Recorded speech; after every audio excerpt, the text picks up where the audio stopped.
Hey guys, welcome back. I'm Nick, your host of On the Scene with Martini. Make sure to like, comment, subscribe, and don't forget, you are the scene.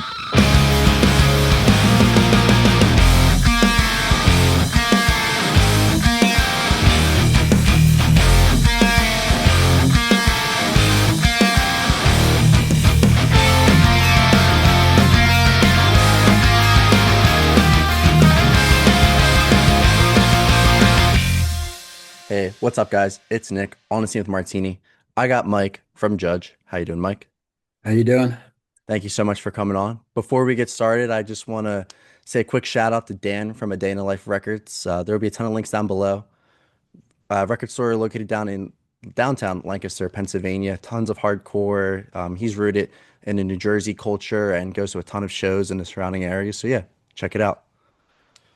How are you doing today, Mike? Pretty good? Pretty good, man. Pretty good. How are you? Good.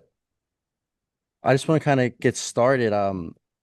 Like your introduction to music. I know that you always were kind of interested in music and then you kind of like found that spark to make you want to join like your own band and start your own band. So like what was kind of like that initial wave for you musically?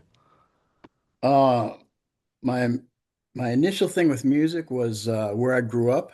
I grew up in this little woody woods town in New Jersey, Tawaco, New Jersey. Pretty secluded, not many people around, no young kids. And so my first thing I fell in love with to pass time was listening to the radio and like listening to these songs on the radio. And that's where it began. Like I started thinking about these stories I was hearing, and it just went from there. Was there any like artists that like stood out to you that like you would say like kind of really sparked it for you? I mean, radio wise, I would just listen to everything, but my first actual like, oh my God, who is this? Was actually in my dad's car. Uh, you know, the old days, AM radio, and Neil Young came on. Neil Young, Heart of Gold came on, and I was like, who is this? Like, I feel like this dude is, talking to me. And to this day, he's still my favorite. That kind of makes sense too. Like, you put out Mike Judge and Old Smoke and stuff, and that would Yeah. make was that an easy choice when you decided to do a record like that? I mean, it kind of wasn't a decision I made. When I would come home from, I always listened to all types of music from when I was a kid on up through getting into punk rock, hardcore, being in Judge. I still listen to like tons and tons of music, especially acoustic music. And so I would come home from tours, and in my town we would have like jam bands, and it's just the music we played when I wasn't playing with Judge. And so I loved that stuff, and I played that stuff on my own. And our old roadie, who was my best friend, Todd, he wound up getting a job in the city. Um, it was like an abatement thing where they pulled asbestos out of buildings. Mhm. So it was like behind this garage that they worked in was a recording studio owned by Richie Havens. I don't know if you ever heard of Richie Havens. He was like the first guy played Woodstock, and Gotcha. so he had a recording studio back there, and I became friends with his sound engineer, this dude Dennis, and we would just listen to old tapes from Richie and Dylan and all these guys he grew up with, and we started jamming and we started playing all this music. And Todd got involved, and Todd, I love him, and I let him run with it. And so, I mean, we recorded a bunch of stuff, Mm. but the one that came out is the one that he loved. He played on it. Dennis played on it, and it was recorded in Richie Havens' studio. And yeah, so I was always playing that type of music anyway. Especially like after a long tour playing with Judge, it's like constant, like loud, loud, loud, just to like sit home and write a song. Like most of the Judge songs were written on an acoustic guitar anyway. Really? I kind of want to get started too, like with talking about Judge. You weren't initially in Judge first, right? You were in Youth of Today for a minute drumming. Yeah, my first band was called Future Confusion, who changed their name to Death Before Dishonor, and Okay. then changed their name to Super Touch. And then when I was in Super Touch, Youth of Today asked me to join for the to be their drummer for the Break Down the Walls tour. So I went on that summer tour with them, and during being on the road on that tour is when I came up with the idea for Judge. So as soon as I got back to New York, I started Judge. What made you, because at that point you're drumming, right? Like there's not really any like vocals for you. What made you want to be a frontman then? Was there like a kind of moment, like, was it like a creative control thing? I don't know if it was Control. When I started that very first band, which was more like, you know, you know, right freshman in high school, getting into punk rock. There was another band in my high school called Sand in the Face. They were older, and me and a couple friends were like, "Hey, they're doing it. We'll do it too." Hmm. And so I sang for that band, and but I was like brand new to everything. All four of us were like brand new to it. We didn't really know what we were doing at all. Play, instrument wise, and we were just like, we just want to do it. We want to be in a band. And once we changed the name to Death Before Dishonor, we were getting better. So I was singing for Death Before Dishonor, and then Vinny Stigma from Agnostic Front, he hooked us up with a drummer for Death Before Dishonor, and we had a like a little gig at this old club called A7 in the city, and Billy flaked out. He wasn't around, and Mark Ryan, was a friend of ours from Jersey, who was always hanging around with us. Me and him were talking, and we were like friends, so we are like, we should be in a band together. But Mark was like, I don't know what I would do. And I was like, I'll learn to play drums, you sing. And so that's what we did. He took over singing. I learned to play drums, and we continued with Death Before Dishonor until we turned into Super Touch. And then once I was on the road with Youth of Today, I just there was a lot of things going on with Youth Today. They were getting a lot of heat for being, like people didn't understand the positive message that they're trying to, spread. And it was annoying, frustrating that people were giving us shit for, trying to spread this positive message. And I was just like, maybe I should just fucking write my own shit and just tell them how angry I am at all this. Hmm. So that's what I did. I started writing words, and I was like, when I get home, I'm going to do this. I'll sing. And like Judge wasn't supposed to be a band. Purcell, he was part of Purcell and Al Brown had a had a fanzine called Schism. And so my idea, I called Purcell and I said, hey man, I got these songs. I got like 5 songs. Think about recording them. They're pissed off and they're fucking angry. And he's like, let's just do it and we'll put it out. We'll put it out with the fanzine. And so it wasn't supposed to be a band. It was just me singing and playing drums and Purcell playing guitar and bass. Throw it Hmm. together, put it in the fanzine, and then that would be it. But people liked it, and then we liked it, so we made a band. And that would be New York Crew then, right? Yeah. 88. Gotcha. So like at that point you were talking about like how you learned to play the drums. Prior to that, were you playing any instruments or were you kind of just doing vocals on like, or that was like your first introduction to music in terms of playing? Yeah, nothing. Air guitar to Kiss records growing up. That's about it, man. When you were writing the Judge songs, you said earlier too, I thought it was interesting how you were saying that it was done on an acoustic guitar. Um, was that like, were you doing it together with like Porcell or someone, or was it you The kind New of York learned? Crew record, no. The New York Crew record I wrote by myself at my in Jersey in my room, just like I just wanted to like yell some shit, get Hmm. some shit off my chest. And so I wrote these songs and you know, Purcell was like, these are fucking good. Let's do it. Did you, when you were writing those songs too, like what was like a few themes that like were kind of going through your head? Um, Mainly just like the hardships of that tour, that Break Down the Walls tour, Hmm. and the flack that we got from different parts of the country was what fueled everything that, I was just like, oh, they think these guys are pushy. I'll show them what pushy is. You know, they think these guys are like elitists. I'll show them what that is.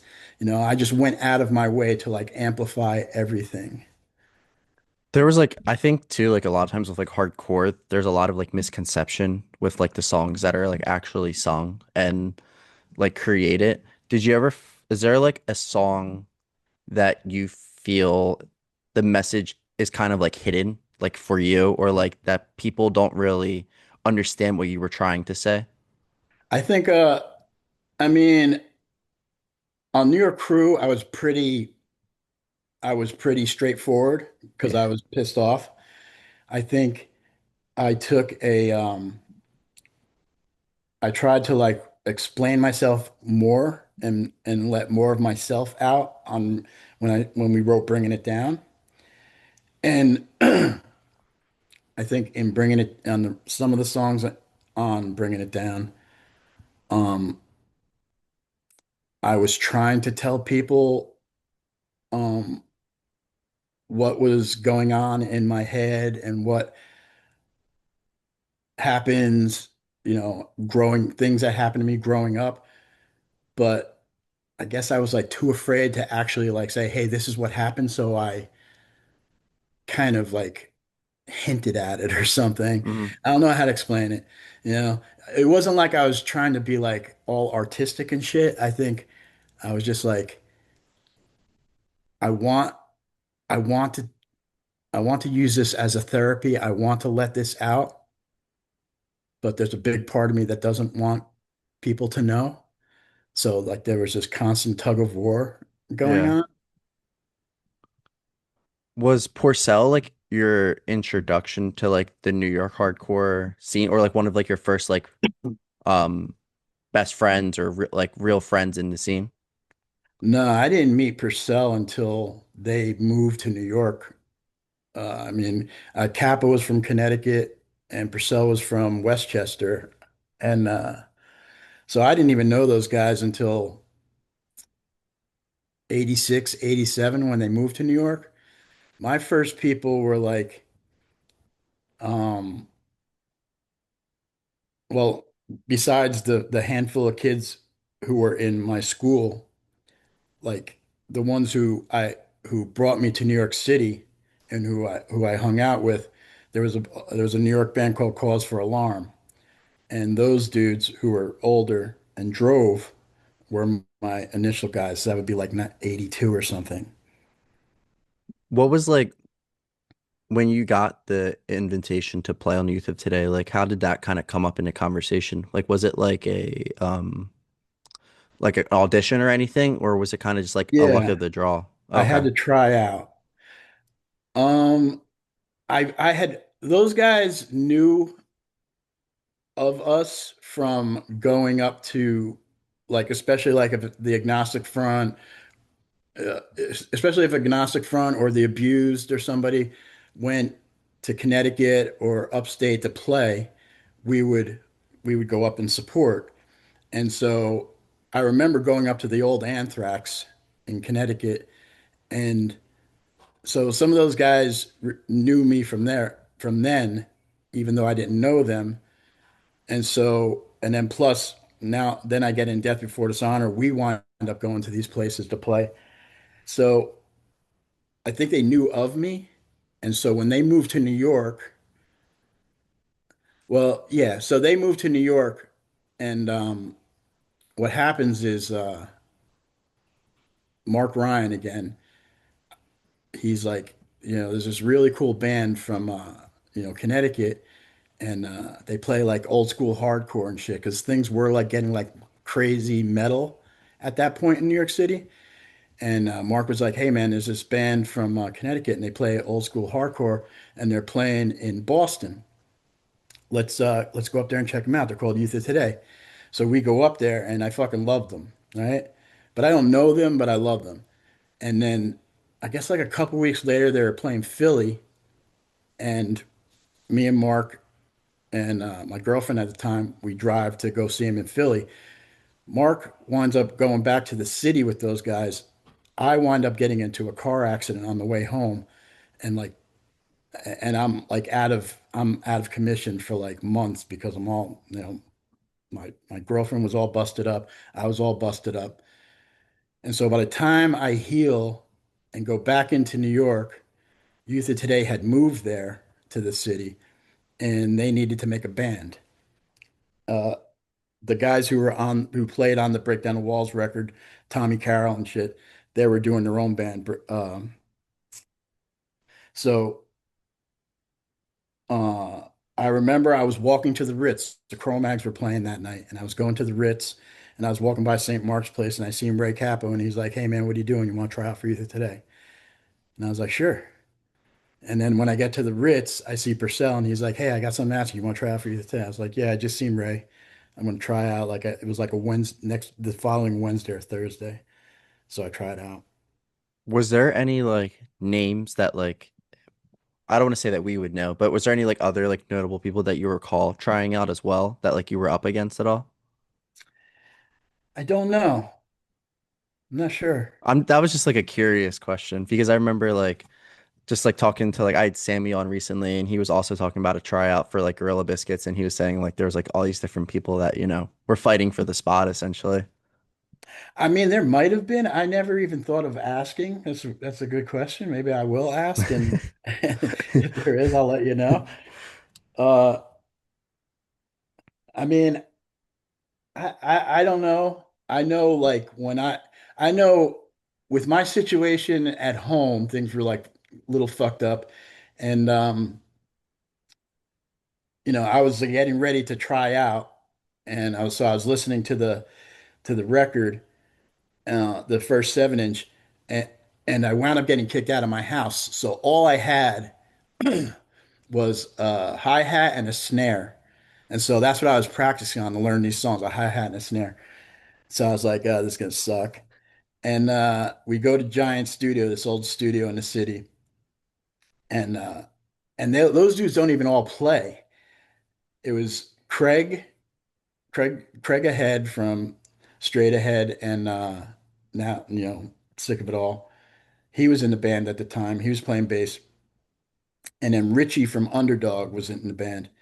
So when we played, when I during my tryout, it was just Craig playing bass, Richie playing drums, and fucking Capo and Purcell just staring at me. So I was like, this is fucking weird. And anyway, we play, and I was like, I don't know. I kind of felt like they weren't gonna ask me to join because I definitely wasn't as fast as the way Tommy Carroll played. But then we're done. They're like, yeah, you want to join? Going on tour. And then that was it. Was that kind of like a no-brainer decision for you to join them? Oh yeah, I really wanted to play with them. And the thing is, I was in Super Touch at the time, and I had talked to Mark beforehand, and I said, "Hey man, they're asking me to try out," and he was like, "Oh, cool with it." But then when I got the gig, and they're like, "Okay, we're going on this tour. We're going to be gone all summer," kind of bummed those get Super Touch out because that would have been like a whole summer where they couldn't play. Hmm. So I got replaced in Super Touch. When you went from Youth of Today to Judge, you were talking about earlier about how like you had to like say some stuff. When did you feel like you had a different energy or you brought a different energy from your performances from compared from Youth of Today to Judge, just in terms of like your stage presence, like kind of being a little bit more like aggressive or I mean, I don't know about stage presence, but just in the whole outlook, I mean, I wasn't into, turning the other cheek as much, you know. Mhm. The way I grew up, I, you know, I'm not saying it's better. I'm not saying it's a good thing, but there was a lot of violence around me. And I respected what Youth of Today was about and the message they were trying to spread, but I wanted to react a lot of times, and then I just felt like I couldn't because I respected what Youth of Today was trying to do. Mhm. That's why I felt like maybe I need to go and do my own thing because I don't want to like be so passive all the time. What was your first show with Judge and like what was like yeah, with Judge. Was there anything that like you remember vividly that happened or I mean, my first show with Judge was those dudes like Purcell call me and say, "Hey man, people really like the record. I think we should start a band, make it a real band." And I was like, "Okay." I was never thinking that, but okay. And he's like, "And I think we should play the Anthrax, it was like the new Anthrax." And he's like, "I think we should play the Anthrax in like 2 weeks." And I was like, "What?"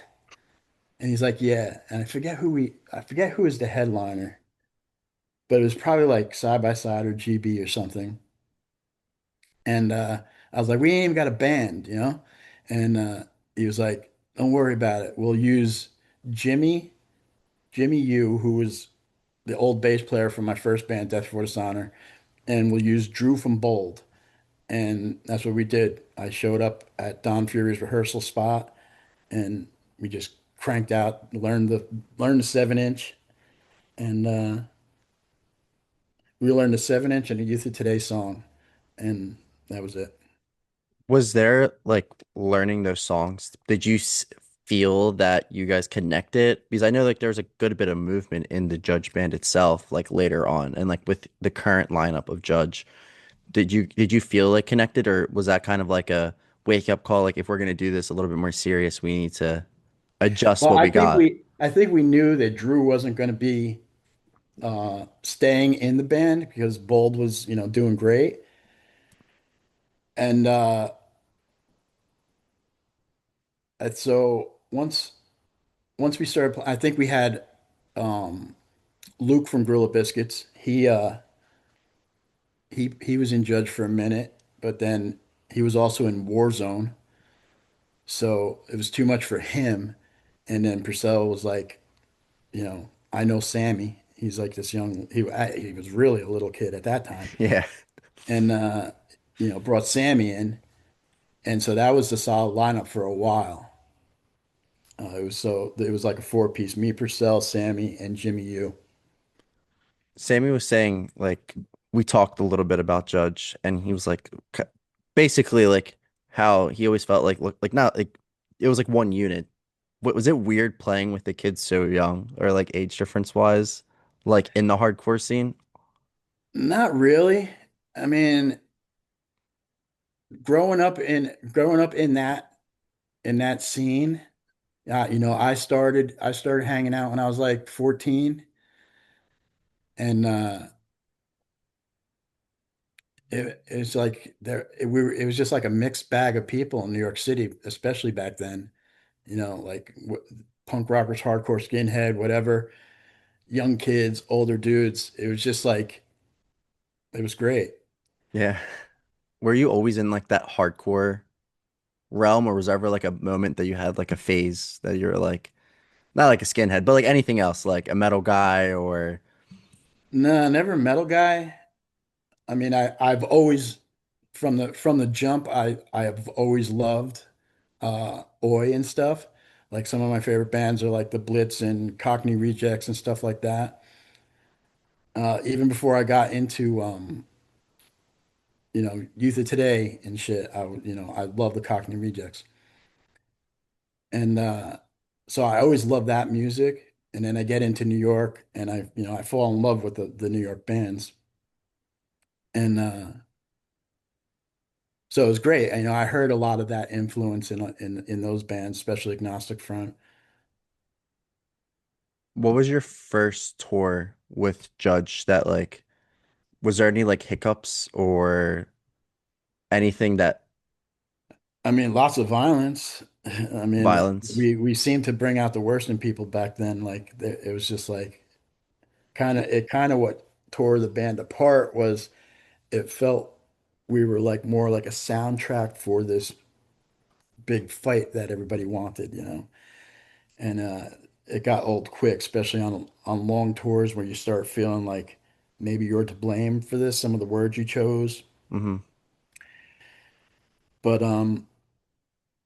still, like lots of bad things happen, but lots of great things happen too. Like some of those people, especially on the West Coast, that I met on those tours are still my best friends today. Like when we go out west, we still get together, sleep at their houses and stuff, and we're, there. So those friendships, kind of like forged in like this crazy fucking world, Yeah. they're still like solid. When you say violence, was it like fan on fan, like in the pit, or like actual groups, like orchestrated kind of stuff? Oh yeah, it was kind of orchestrated. There were a lot of, you know, um, white power skinhead crews, whatever you want to fucking call them. Hmm. And out west, lots of gangs, just I don't know, just brought out the worst in people. Did they ever come after you on stage at all, or I mean, they tried, like in yeah? Florida, they tried. Uh, they wound up like beating up somebody else, and then everything got crazy. Um, yeah, it's just the way it was back then. Late 80s, early 90s was crazy. When you guys broke up, you kind of just like walked away, right, from the band in the regard, like, did you like move anywhere or like just kind of try to go like radio silent? Like, I just went back home to New Jersey, man. Like okay. where I lived in New Jersey is crazy because in all actuality, it's like a half hour away from New York City. But because of where it is, it feels like you're a million miles away if I put you there. Hmm. Like it's just nothing but woods and hills and just it's fucking crazy. So once I would get back there, it's just like, you know, if I didn't reach out, no one was finding me anyway. What did you do during that time? Like, were you still playing music or was it kind of just like okay, that's behind I, me? I was playing I was playing like a lot of acoustic guitar, Hmm. but mainly I was riding motorcycles. Gotcha. Me and Todd, who was the roadie on that last Judge tour, um, we came home. I was fucking bummed out because I just lost my band and everything was a wreck. A lot of bad things happened leading up to us breaking up. And I was just sitting in my room plucking away at a guitar, whatnot. And I just heard a motorcycle, and fucking Todd had bought like this brand new Harley Davidson. And I heard it pull on my drive. I was like, who the fuck is that? And then it's Todd, and he's like, let's go for a ride. And that's what we did. I went for a ride, and we just never stopped riding. When talking about like breaking up, like when you guys broke up and stuff, was it a conversation that like you initiated? Obviously, you're the front man, so like, I mean, Mike Judge and Judge is the thing, right? Like, Yeah. um, obviously you were like the centerpiece of Judge. Like, did you bring it up, or was it kind of like you were not, I want to say oblivious? It wasn't even a conversation. It was this deal where we had like these crazy string of events happen where we had we were in California and on this tour, and now we're going to play these southern states going home. And our show in Texas gets canceled because of some Hammerskin slash Ku Klux Klan rally or something. Hmm. So the promoters don't want to go through with the show. So we bypass that. We fucking drive like forever. And eventually, we're supposed to play in Tampa, Florida. We wind up getting pulled over in Tennessee by these incredibly racist cops. And it was just a mess where they're pulling our equipment out. The one cop is like spitting chewing tobacco on me, calling me all these names like, New York City faggot and shit. And he's spitting on me. And I am, there's no, I'm helpless because there's nothing I can do because he's a fucking cop. Hmm. So I have to sit there and take it. And it's like, it's frustrating and it's killing me inside. And then we get to Tampa and all these fucking, these again, white power skinheads show up. They're on their way to do something else, but they're stopping here because we're in town. And there's a lot of them and it's just a mess. And I remember them, they didn't come in for any of the bands until we played, they came in. And remember we were saying shit and then we play this song The Storm, right? Which is like this anti fucking racist fucking deal. And they're Yeah. singing along and it's just like, like what the fuck is going on? And then this dude walks in and he wasn't even, I think, I don't know why he came in. He wasn't part of the scene or anything. It didn't seem like, but they see him and they attack him because he's black. And Todd jumps in, everybody jumps in, all this shit happens. And so, to make a long story short, when we finally get out of there, it's late at night, everybody's sleeping, Purcell's driving, I'm riding shotgun, and I'm just thinking about everything that just happened in this last week and how I felt like I was kind of the soundtrack for that. Like people got off on the fucking violence of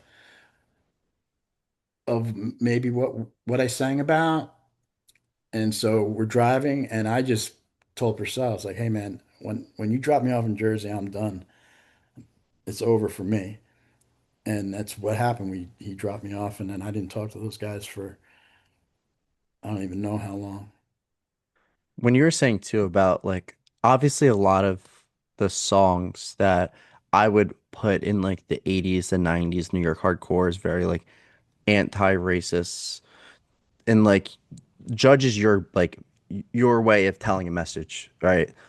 Was it weird or like was I don't know if it's weird, but like was it discouraging to see them like listen to your lyrics and not even think about what you're trying to say? You know what I mean? Like they're not understanding Yeah, the meaning.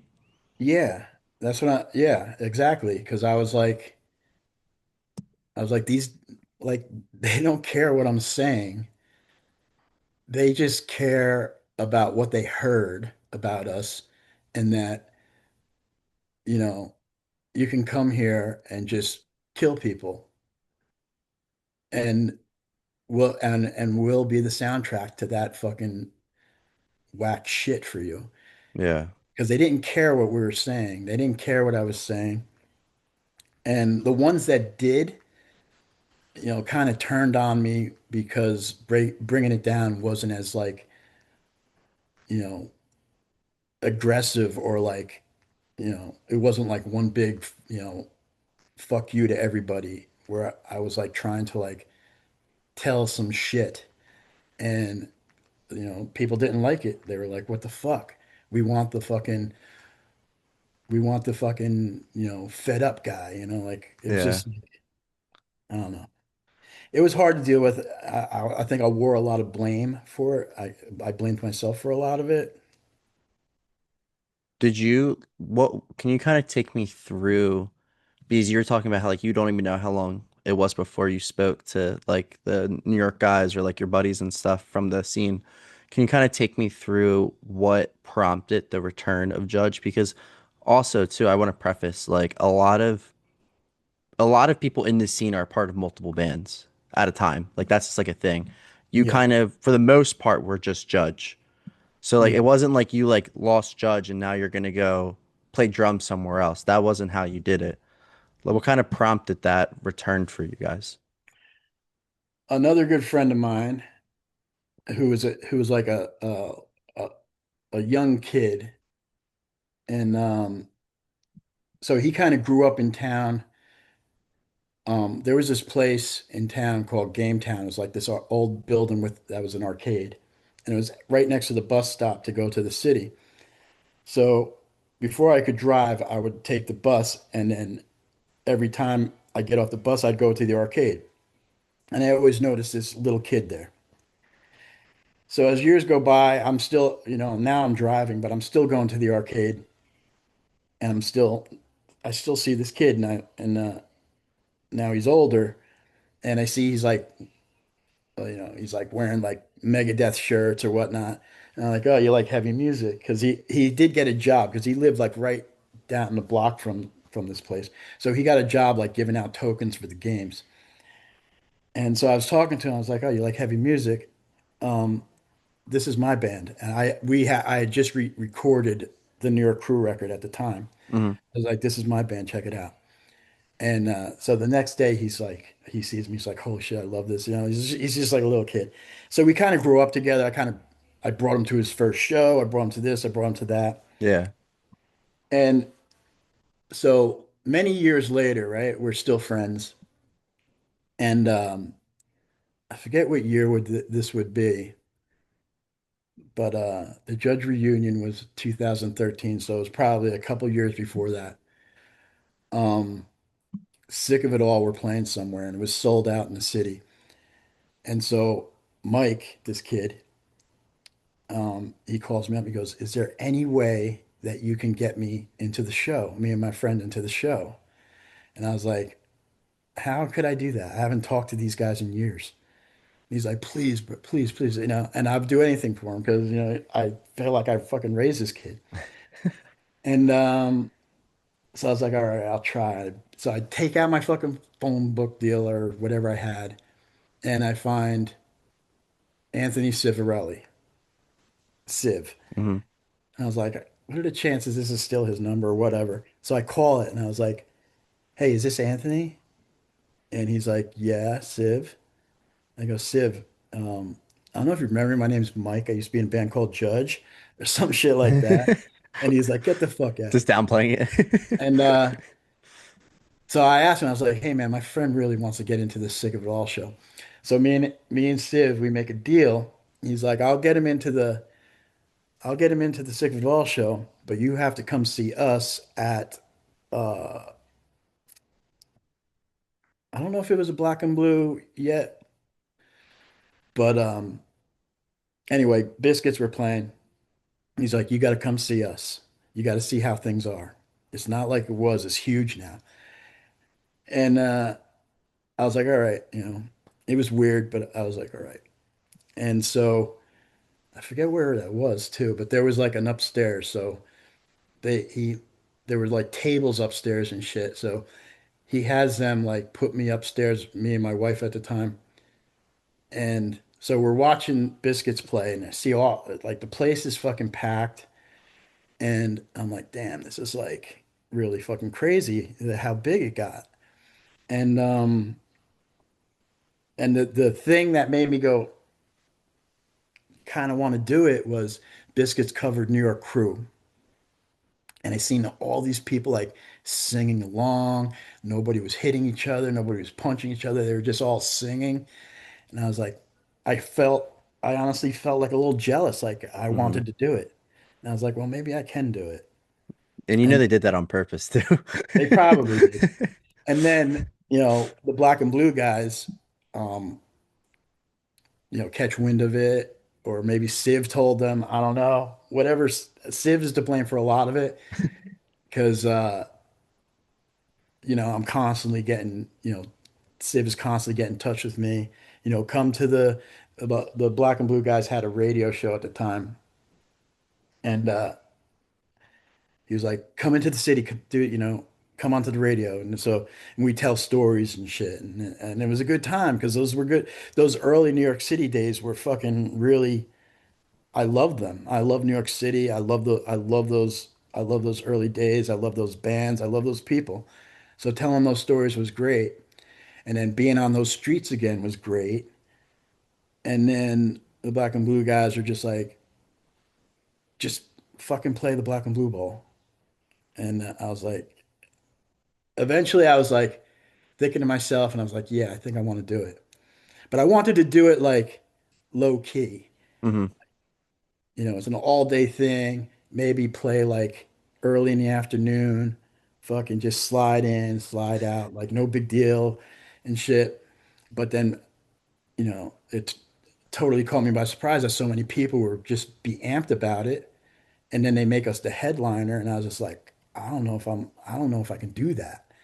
Like that's fucking, it was scary shit. That's a big first show back. It was a fucking big first show. And then it sells out super quick. So they add another day and then we're going to headline 2 days. And I was like, holy fucking shit, what did I get myself into? Who But it did worked you out. who did you reach out to? Like what was like the lineup? The lineup now, was that the lineup that you reached out to for like Yeah, it was the 2013? original guys. It was the original guys. The first guy I talked to was Purcell. Hmm. I was like, hey man, I'm thinking about doing this. And he was like, I'm in. And then we talked to Sammy and he's like, I'm in. And then it just went on from there. I feel like Sammy and Porcel, I've had them both on the show and like they seem like very, if there's music, they're both interested. Yeah. At least it wasn't like a hard sell for anyone. Nah. Was it like going up on like that stage for the first time in years? What was the feeling? Like you were telling earlier, like how they played New York Crew and you were like, wow, like I wish I was there. Or I wish I was doing that. Like what was kind of going through your mind when you were Man, performing? I'm guilty. I'm guilty of always wanting to be there until it's time to be there because I get like this incredible like anxiety in front of in crowds, and then it gets amplified if I'm in, if I'm a focus of the crowd, which kind of works against like being the front man of a band because that's the whole point is to get in Very. front of people. So that whole day as bands are going, I'm like, everybody's having a good time, but in my head, I'm like clicking it off. Okay, there's like this many bands left, this many bands left for us to play, this many bands, and I'm keeping myself calm by saying there's a lot of time before I have to do this, and then eventually it gets to like, well, we're the next band, and then it sets in, and I'm just like, holy shit. Too, like I'm not really familiar with the festival that was just because I came into the scene in like 2019, 2020. But was that also a time where you saw a lot of people you haven't seen for years too at Oh, that? totally, Like do you totally. think that definitely had a play in like did you have to feel like you had to like explain yourself to everyone or anyone? Nah, not at all. As a matter of fact, when like I said, my friend Todd, who's like he was a judge roadie back then, and he was like the biggest judge, you know, supporter and shit. So when the decision was made that Judge was getting back together, and then that we were going to do the Black and Blue Bowl, and then we set up the rehearsals, I didn't even tell Todd, but I called Todd and I say, hey man, I don't know what you're doing tonight, but I need to ride into Brooklyn. And Todd was always down for whatever I needed because we were just like we had it like that. That's just the way we lived. And he was like, okay, what time do you need me to pick you up? And I was like, this time. And then he takes me into Brooklyn, and then he's like, what's this place? It was called the Sweatshop or whatnot. And he's like, I'm like, it's just some music shit I got to pick up. And he's like, all right, cool. So we go inside, and then we walk, and then we go and we open the door, and all the judge guys are there with instruments on. And he's like, what the fuck is this? And then that's how he found out. So he was stoked. And that's just the way it is. Like, I remember I walked into the rehearsal studio and we didn't really talk about anything except what happened that day and started. There was never like any like Like where you awkward didn't. point or anything, Yeah, like nah, tapping the ice. nah. Playing now, like obviously you guys are still playing at, like yearly. I was at the show with Integrity and Earth Crisis, how we met, and that was like that was an anticipation show for me for a while. That was a great show at Yeah, Underground those were Arts. fun. Is there like any type of like going into it now, obviously, like you guys are pretty much the headliner on like almost every festival that you do or like tours or anything. Is there anything like new that you guys want to do? Like, would you ever consider putting out like new music or trying like to create your own festival or something like that? Nothing like that. I mean, we've tried writing new music. We've passed around songs and shit. Nothing's clicked yet, but we still try. So it's not out of the question. It's just a lot harder now, where everybody's so spread out. I'm in upstate New York, Sammy's in California, Purcell's in Florida. So everything that has to be done has to be sent like files to each other. Yeah. And that's just like kind of weird to me. Yeah. Like I'm used to like being in a room and just banging it out with, just jamming on something until something works. And so that's been hard for me. I mean, hopefully something happens, something works out where we can do something because I got ideas. But other than that, I'm very satisfied with everything we've done. hmm And so, Is there any topics that you feel like you didn't talk about, like in the earlier stuff that like you would want to reflect and relate to, and like if you hypothetically put out new stuff? I mean, yeah, because the fucking country wasn't in such a crazy mess Yeah. as it is right now, back then. I mean, we touched on it back then, but this what's going on now is insane. So yeah, there's a lot of things to fucking scream and rant about for sure. Do you feel like hardcore as like a genre itself has gotten like more political or less political since you're resurfaced, I guess you could say. I'm I just mean, curious. some have and some just leave it alone because they don't want to upset friends or, there's a weird dynamic going on where, some people you grew up with and then you're just like, really, that's how you feel? Like it's kind Yeah. of one of those things and it's weird. Try to let it go, but it's sometimes hard to. I've Yeah. noticed that too with like my friends. Like it's tough sometimes when you hear people say like their opinions. Everyone has a right to an opinion. It's just sometimes they're better than others. Yeah, exactly. You also post on your Instagram a good bit about, I'll kind of leave this with you, and then we could wrap it up, about how like you like foster dogs and or like you work with dogs closely. Has that been a newer thing for you, or has that always been like a passion of yours? It has I mean, I've I've grown up with dogs. I love them. When I was living in New Jersey, um, we had three dogs at the time, and then one passed away from old age, and then the last two passed away from cancer. When the last one passed away, he was like this fucking Rottweiler, and I fucking loved him so much. And things weren't good in Jersey at the time. The pandemic fucked up a lot of shit. I lost my job. I lost a lot of things. And so I knew I was coming up to upstate New York to work for Merch Now. One of my old friends, Steve Reddy, owns Merch Now. Hmm. And so he invited me up to work and get my shit together. And I accepted, but my dog was sick, so I had to put it off until the inevitable happened. Hmm. And when that happened, it fucking broke my heart in so many ways. And although I love dogs, I was like, I'm never going through that again because it just hurts so much. It hurts too much. Yeah. And so I come up here and like even but just to go back for a second, I meet this dude JJ in back in New Jersey. He's a teacher at this school, and Toby Morse from H2O, who's a friend of mine, he comes out to speak at this school and invites me and introduces me to JJ. So JJ is a teacher at this school. He also works to rescue dogs for for a place this rescue called Brick City Rescue in New Jersey.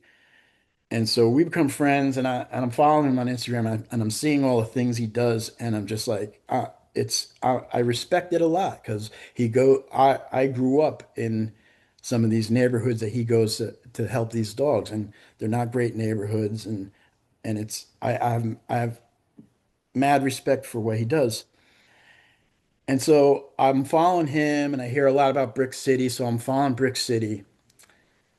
And then the night happens where they post a picture of this dog, this little pit bull puppy named Dexter. And with just and they just write underneath it saying, how do we not have one application for this sweet little boy? And I look at him and I was like, oh no. Like, I just fell in love with him.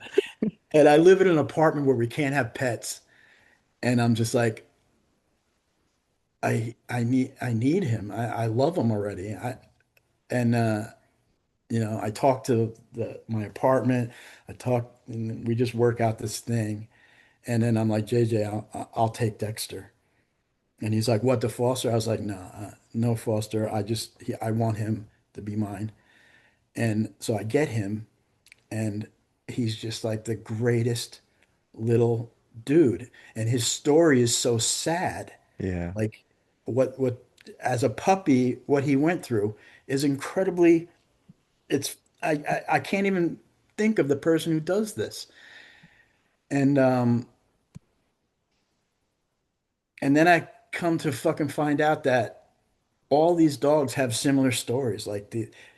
But all you have to do is like show them like some kindness, and they're back to fucking wagging their tails like Yeah. everything's fucking great. And you're just like, how can you how can you forgive us? Like that's what goes through my head. Like, how can you forgive? Hmm. And so anything that I can do, like Judge got to play a benefit for Brick City, which raised money, and I've been trying to get that together for a while to get to play it. And then we made like a Judge slash Brick City shirt to sell.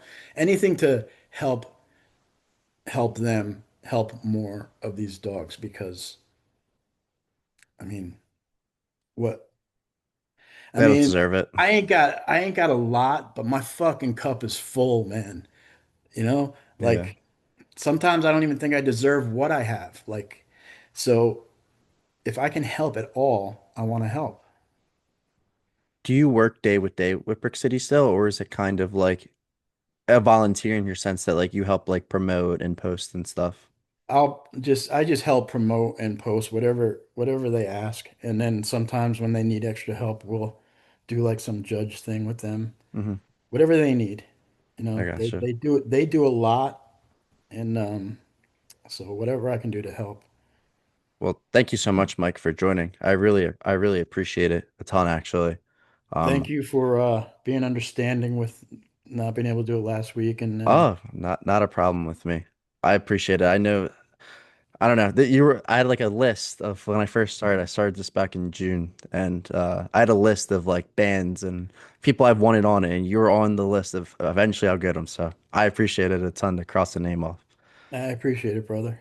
So, guys, there'll be a ton of links down below. We're gonna link Brick City, and then also Judge is doing a bringing it down, kind of like a swirl of vinyl.